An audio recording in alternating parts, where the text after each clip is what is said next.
चलिए शुरू करते हैं आज का मैथ का मॉक टेस्ट। फर्स्ट क्वेश्चन आपके सामने, pass percentage of an examination is 35%।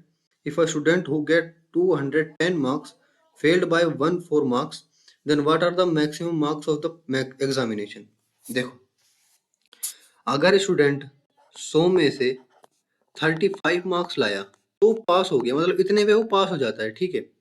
और इसने कहा है कि वो 210 नंबर लाया लेकिन उन्हें 14 नंबर से फेल हो गया। हम इसमें अगर 14 नंबर ऐड कर दें, इसका मतलब वो पास हो गया, यानी इसका मतलब वो उसे 35% मार्क्स मिल गए, ठीक है। तो इसको 14 ऐड करेंगे तो ये हुआ 224, और 224 क्या है, 35% है। हमें फुल एग्जामिनेशन में 100% निकालना है, तो क्या होगा, is equal to 640। Next question, ये हमारे पास सेकंड क्वेश्चन। इसमें हमें दो चार्ट गिवन है और हमसे ये पूछा है कि what is the percentage of the student who appeared for the exam in section E.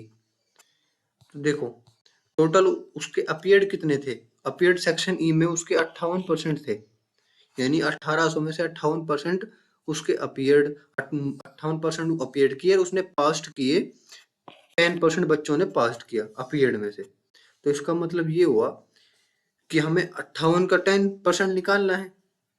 तो देखो, ये हमें ना 58 डिग्री है, ठीक है, टोटल 360 डिग्री है।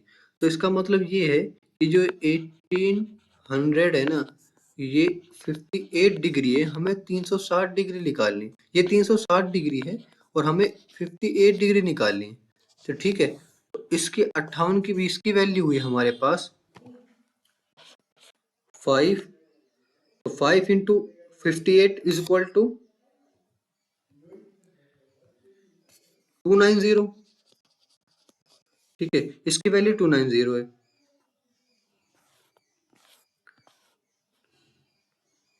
और हमसे पूछा है कितने परसेंट अपीयर्ड हुए एग्जामिनेशन में। तो अपीयर्ड टोटल है 1800 और हुए 290, इसका मतलब कितने परसेंट हुए, 16.111 के समथिंग। तो आंसर है हमारे पास 16.1। नेक्स्ट क्वेश्चन, देखो ये क्वेश्चन हमारे पास, if x minus 1/x is equal to 6 and x 0 से बड़ा है, find the value of x square minus 1/x square. देखो,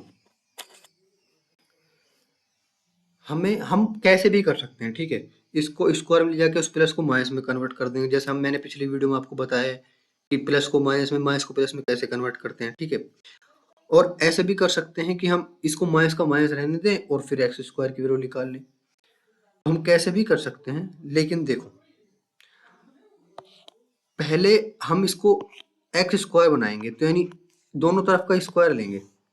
तो ले लो दोनों तरफ का स्क्वायर, ये हुआ दोनों तरफ का square, x square plus 1/x square minus 2ab, -2 यहाँ पर रहा, ये हुआ 36, -2 का +2 उधर जाएगा, यानी x square plus 1/x square is equal to 38। अब इस प्लस को माइनस में कन्वर्ट करना होता है ना, और तो हमें निकाल करना पड़ता है, जो इसको मान लेते हैं हम k, तो रूट में k स्क्वायर -4। अगर इसको माइनस को प्लस, माइनस में कन्वर्ट करना होता है इस प्लस को, और अगर यहाँ पर माइनस हो और प्लस में कन्वर्ट करना हो, तो यहाँ पर बस -4 की जगह +4 आ जाएगा, -4 की जगह +4 आ जाएगा, ठीक है। तो इसमें कन्वर्ट करेंगे तो 38 के मान लेते हैं, तो 38 इंटू 38 -4, तो वैल्यू आई हमारे पास 38 इंटू 38 कितना होता है, 1444, और -4 करेंगे तो 1440।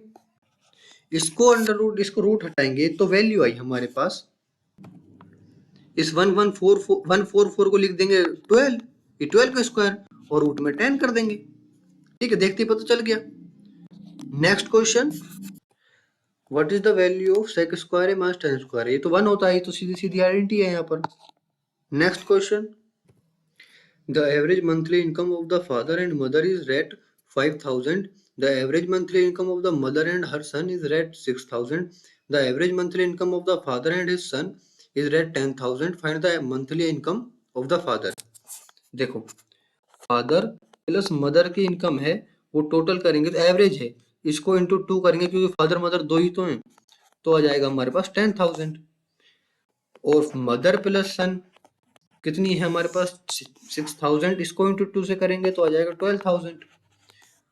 और फादर प्लस सन 10,000, इसको 2 से इंटू करेंगे तो 20,000। ठीक है, इन तीनों को अगर हम प्लस करें, होल फैमिली की इनकम निकालें, होल फैमिली की इनकम निकालें, तो हमारे पास आ जाएगा इन तीनों का प्लस 42,000 अपॉन 2, तो 42,000 अपॉन 2 करेंगे तो आया हमारे पास 21,000। और 21,000 होल फैमिली का मतलब फादर प्लस मदर और प्लस सन। अगर हम इन तीनों को प्लस करते हैं तो लास्ट में दो, 2 फादर 2 मदर और 2 सन की वैल्यू आती है 42,000। 2 कॉमन लेके नीचे जाएगा तो 21,000 फादर प्लस मदर प्लस सन की वैल्यू आ जाएगी। अब मदर प्लस सन की वैल्यू कितनी है 12,000, इसमें से 12,000 माइनस करेंगे तो फादर की वैल्यू आई हमारे पास 9,000। Next question, triangle ABC similar है पीक्यूआर के। ठीक है, एरिया ऑफ ट्रायंगल एबीसी का वैल्यू है हमारे पास, एरिया जो है ट्रायंगल एबीसी का वो है 16, और एरिया जो पीक्यूआर का है वो है 25। ठीक है, और बीसी की वैल्यू है हमारे पास 20, हमें क्यूआर की वैल्यू फाइंड करनी है।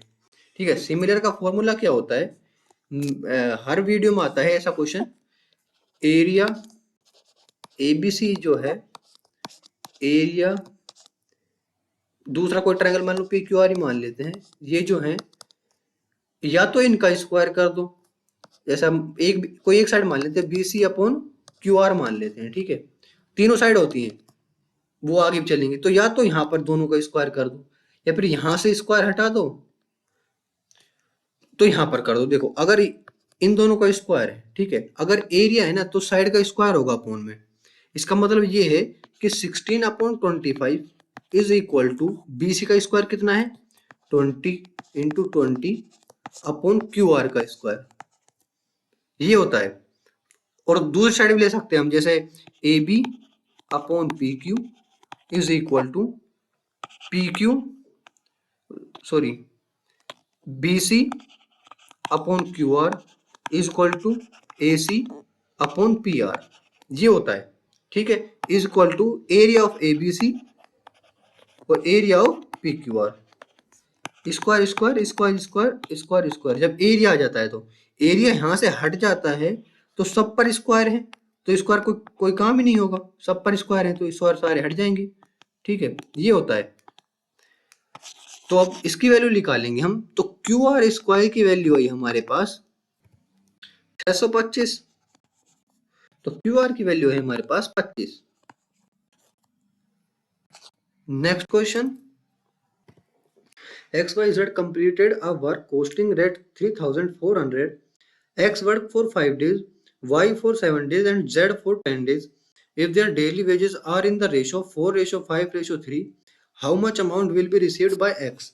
देखो उनको दिन मतलब 3,400 रुपये मिलते हैं। ठीक है, एक वर्क करता है 5 डेज, दूसरा 7 डेज और तीसरा 10 डेज, और उनको मिलते कितने हैं एक दिन में रुपए 4:5:3, यानी चौथा हिस्सा पांचवा हिस्सा और तीसरा हिस्सा इसमें से।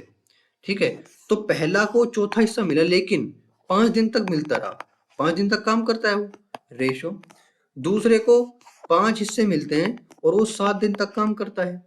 ठीक है, एक दिन के 5 हिस्से हैं रेशो। तीसरे को जो है वो 3 हिस्सा मिलता है और वो 10 दिन के लिए काम करता है। ठीक है, तो रेशो हुआ हमारे पास 20, 35, 30, यानी इसका मतलब 4:7:6। हमें इसकी वैल्यू निकालनी है, तो ये टोटल कितना हुआ 3,400, कितने हिस्से हैं तो इसके 7, 6, 4, 17, और हमें वैल्यू किसकी निकालनी है 4 की। ठीक है, तो आंसर आया हमारे पास 800। Next question, Ram rides at the rate of 36 km/h but stop for 5 minutes to take a drink at the end of every 10 kilometer. Find the time that Ram will take to cover a distance of 84 kilometer. इसका मतलब ये है कि तो हमें हर 10 kilometre के बाद rest चाहिए हमें 5 मिनट का, यानी हर 10 किलोमीटर 5 मिनट का रेस्ट। ठीक है, तो हमें 84 किलोमीटर कवर करना है। तो जब हम 84 किलोमीटर कवर करेंगे तो हर 10 किलोमीटर पे 5 मिनट का गैप, तो 80 किलोमीटर पर हमें मिलेगा 40 मिनट का गैप।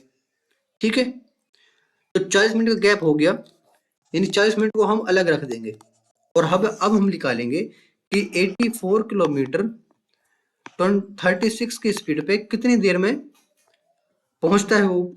ये आवर में आंसर आएगा, हमें मिनट में कन्वर्ट करना पड़ेगा, तो इंटू 60 से कर देंगे। तो ये हुआ हमारे पास 140 मिनट, और हमने जो 40 मिनट एक्स्ट्रा निकाल रखी थी उसको इसमें से जोड़ देंगे तो हुआ 180 मिनट। तो 180 मिनट में पहुंचेगा। Next question, a 15 centimeter long perpendicular is drawn from the center of a circle to a 40 centimeter long chord. Find the diameter of the circle. देखो यहाँ पर हमें एक सर्किल गिवन है और सेंटर से एक परपेंडिकुलर ड्रॉन की गई है कोड पर। ठीक है, तो ये O है सेंटर, इसको हम मान लेते हैं A, इसको B मान लेते हैं, और ये P है जो सेंटर पर परपेंडिकुलर ड्रॉन होती है। ये 90 हुआ, ये भी 90 हुआ, तो ये कोड की वैल्यू है 40, यानी इसका मतलब ये 20 है और ये भी 20 है। ये रेडियस है और ये भी रेडियस है।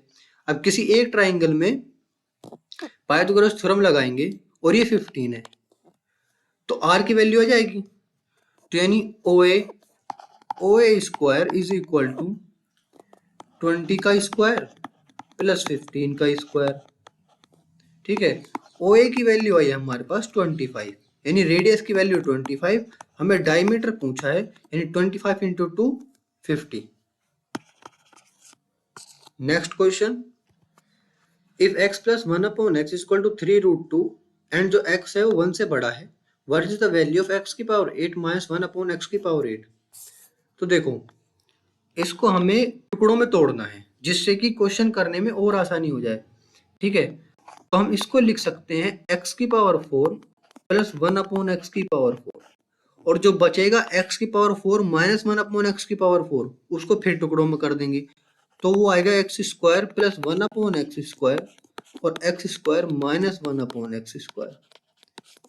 ठीक है, यानी देखो ये फिर से हाँ यहाँ पहुंच जाएगा, मगर हम इसको सोल्व करेंगे तो इन दोनों को सोल्व किया तो a plus B A minus B, ये बन जाएगा एक्स की पावर 4 माइनस 1 अपॉन एक्स की पावर 4। अब यहाँ पर आ जाएगा, तो ये दोनों a प्लस बी और जो आएगा वो a माइनस बी, और फिर से हम यहाँ पर पहुंच जाएंगे। ठीक है, तो इनकी वैल्यू निकालनी पड़ेगी हमें, तो x की पावर 4 की वैल्यू निकालने पहले इसका स्क्वायर करना पड़ेगा, इसका स्क्वायर करते हमें इनकी वैल्यू मिल जाएगी, फिर उसका स्क्वायर करते हैं इसकी वैल्यू मिल जाएगी। ठीक है, तो आई हमारे पास इसकी वैल्यू आई हमारे पास a square plus 1 upon x square plus 2ab, तो यानी प्लस 2 बचा यहाँ पर इज इक्वल टू 18, यहाँ पर 2 गया तो यहाँ पर आई 20। ठीक है, यानी इसकी वैल्यू आई हमारे पास 20। अब माइनस, अब प्लस को माइनस करना है, तो अभी कुछ पिछले क्वेश्चन में समझाया था, जब प्लस को माइनस करना है तो के स्क्वायर रूट में के स्क्वायर यानी 20 का स्क्वायर यानी 4 माइनस 4 करेंगे तो आया यहाँ पर 396 रूट में। ठीक है, तो ये हो जाएगा हमारे पास x square minus 1 upon x square, तो इसकी वैल्यू आई हमारे पास 396,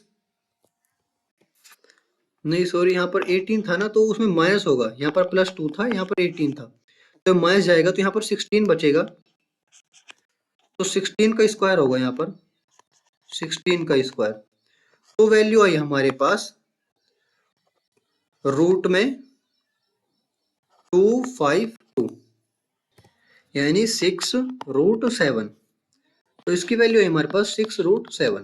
ठीक है, अब इसका फिर से स्क्वायर करेंगे तो इसकी वैल्यू निकाल लेंगे, यानी x की पावर 4 प्लस 1 अपॉन एक्स की पावर 4 का वैल्यू आई हमारे पास 254। ठीक है, 2 5 4। तो इन तीनों को इनटू करेंगे तो आया हमारे पास रूट 7 तो रहेगा ही, यानी इसका मतलब ये तीनों ऑप्शन में से कोई सा एक सा। कौन सा? देखो मैं कैलकुलेशन इतनी जल्दी कैसे करता हूं। हमें पता है कि लास्ट में क्या डिजिट होगी, लास्ट में डिजिट होगी, यहां पर इस वाला होगा ना, हाँ, तो लास्ट में डिजिट होगी 4।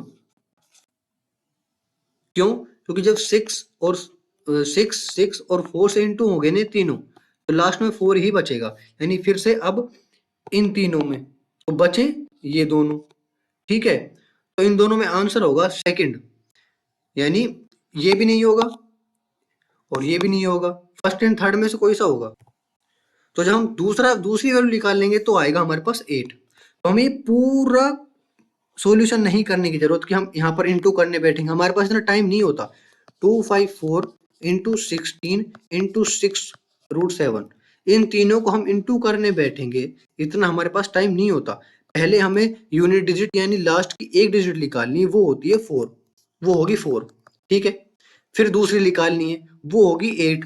तो बस यहीं पर रुक जाओ, आगे मत जाओ, यहीं कहीं टिक लगाओ और आगे बढ़ो। आंसर है third option. Next question, in a triangle ABC, DE parallel to BC, where D is a point on AB and E is a point on AC. If DE divides the area of a triangle ABC into two equal parts, then DB ratio AB is equal to, देखो एक triangle है ABC, D parallel है BC के, और जो ये दोनों जो D है वो एरिया को आधे आधे हिस्से में बांट देती है। इसका मतलब ये हुआ कि D मिड पॉइंट है और E भी मिड पॉइंट है, ठीक है, और एरिया को बांट देती है। तो इसका मतलब ये हुआ कि जो ABC है ट्राइंगल, वो सिमिलर है ट्राइंगल ADE के। तो हम क्या करेंगे कि जो साइड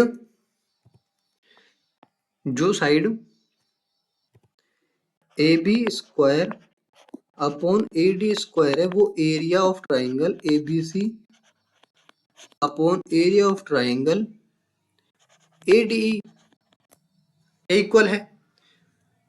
तो AB square upon AD square is equal to 2 होगा। क्यों होगा? क्योंकि देखो ये पूरा स्क्वायर है ABC, ठीक है, इसको हम मान ले दो पार्ट कर लेंगे, ये इसका एरिया हुआ 1, इसका एरिया हुआ 1, तो इसको 2 कन्वर्ट कर लेंगे और इस 1 को डिवाइड करेंगे नीचे, तो आंसर 2 ही तो आएगा। अब यहाँ पर कुछ भी मान लेते हैं, आंसर 2 आएगा। इनका एरिया का वैल्यू चाहे कुछ भी हो, ठीक है, यहाँ पर अगर 4 हो, यहाँ पर भी 4 हो, तब भी आंसर 2 ही आएगा। इसको 8 को डिवाइड करेंगे 4 से तब भी, ठीक है, तो यहाँ पर 2 आया। यानी इसका मतलब ये हुआ कि AB is equal to √2AD, ठीक है, और AD को हम लिख सकते हैं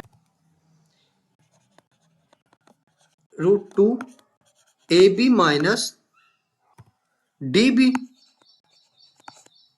ठीक है, तो ये इधर जाएगा, ये इधर जाएगा, DB is equal to √2AB minus AB, √2AB minus AB,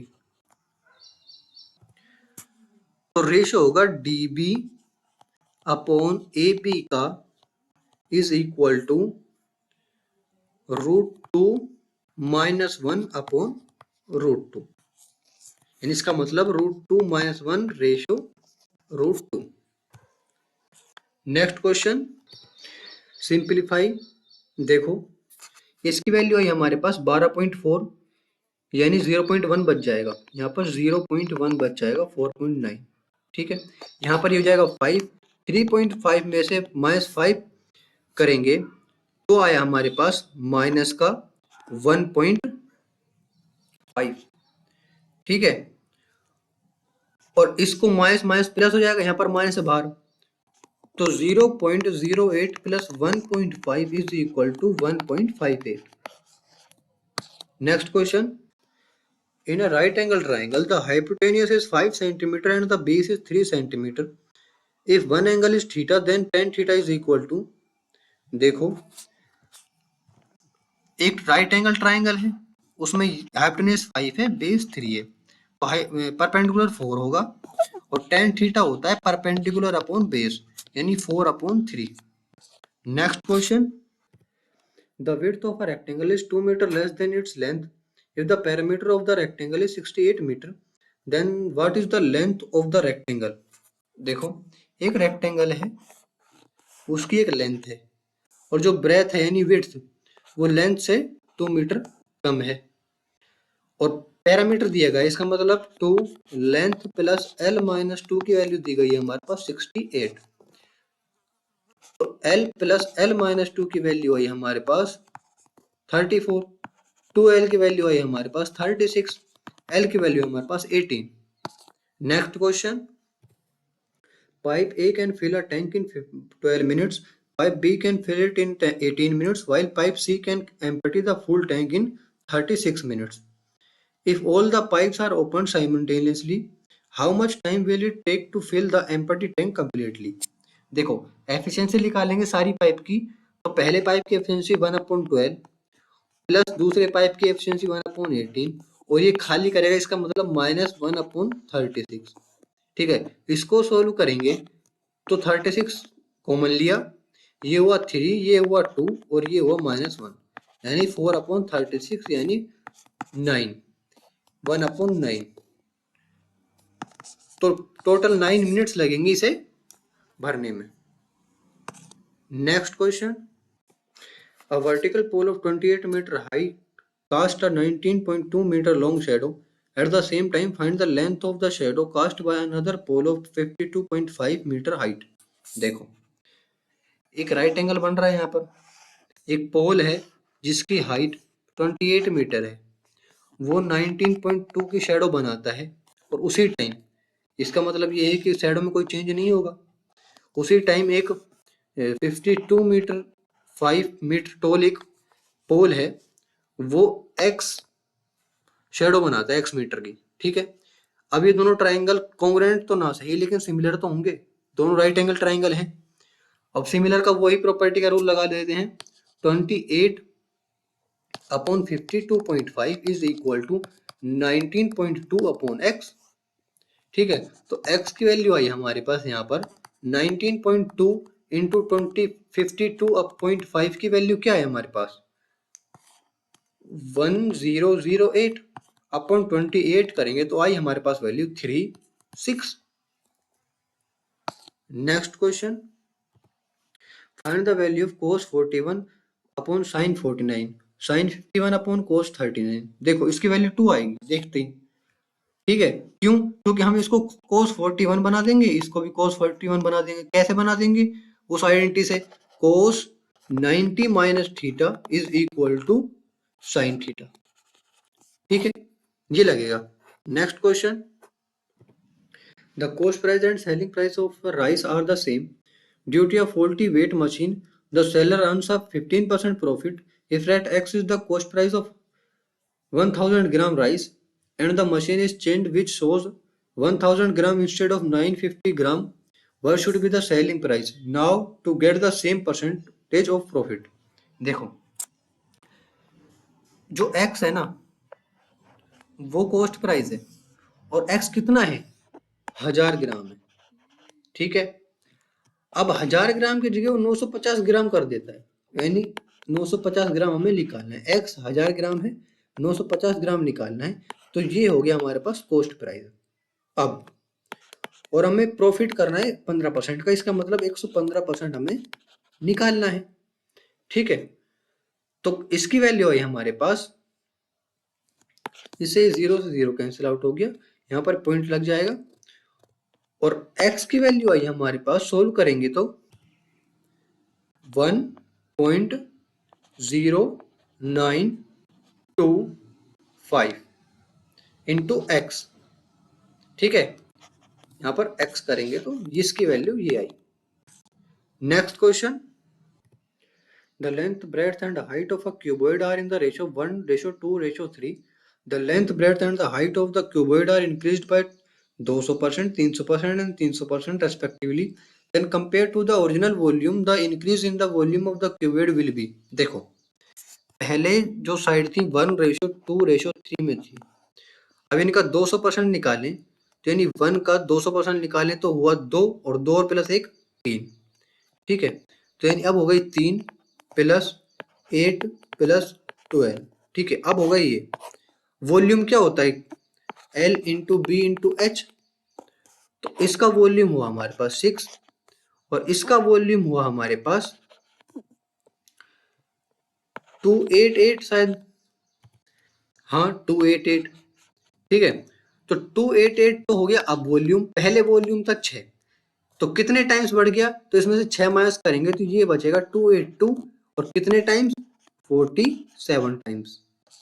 next question, a boat's speed in still water is 45 km per hour while the river is floating at a speed of 15 km per hour. The time taken to cover a certain distance upstream is 9 hours, more than the time taken to cover the same distance downstream. Find the distance. देखो upstream क्या होता है, upstream होता है अगर हम नदी के बहाव को रोकें, इसका मतलब ये होगा कि हमारी नाव इधर चल रही है, नदी का बहाव इधर की तरफ है, तो इसका मतलब हमारी स्पीड कम होगी। तो हमारी स्पीड है 45 किलोमीटर और नदी की स्पीड है 15 किलोमीटर। इसका मतलब ये हुआ कि अप स्ट्रीम में 30 किलोमीटर पर आवर की स्पीड होगी हमारी और डाउन स्ट्रीम में बढ़ जाएगी। तो डाउन स्ट्रीम बढ़ जाएगी तो 45 प्लस 15 60 किलोमीटर पर आवर की स्पीड होगी हमारे पास। ठीक है, अब ये कह रहा है कि जो टाइम है वो 9 आवर ज्यादा लगता है अप स्ट्रीम और डाउन स्ट्रीम में, यानी अप स्ट्रीम में ज्यादा लगेगा तो डिस्टेंस अपॉन 30 और माइनस डिस्टेंस अपॉन 60 करें तो 9 आवर होगा। ठीक है, तो इसको सोल्व करेंगे तो डी की वैल्यू आई हमारे पास 540। Next question, a dealer's cost price for each fan he would like to sell is 2000 after allowing a discount of 20% on its market price. He gains 20% his market price of the fan is, देखो cost price हमारे पास 2000 है। ठीक है, अब इस पर इसने 20% का फायदा हुआ। ठीक है, तो 20% का फायदा हुआ तो हमें इसको 120 कर देंगे क्योंकि कॉस्ट प्राइस से 20% का फायदा लेने के लिए हमें 120 करना होगा।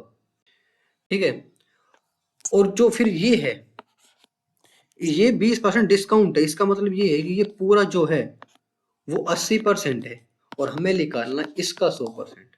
ठीक है, कैसे किया, यहाँ पर तो हमें हमें पता था कि कॉस्ट प्राइस है और हमें अगर गेन निकालना है तो हमें इसको 20% बढ़ाना होगा, तब हमें पता चलेगा कि हम कितने में बेचेंगे जिससे हमें 20% का फायदा होगा। तो हमें इसका पता लगा लिया हमने। ठीक है, फिर इसने क्या किया कि हमें फायदा तो हो गया लेकिन हमें किसी नंबर पर डिस्काउंट दिया।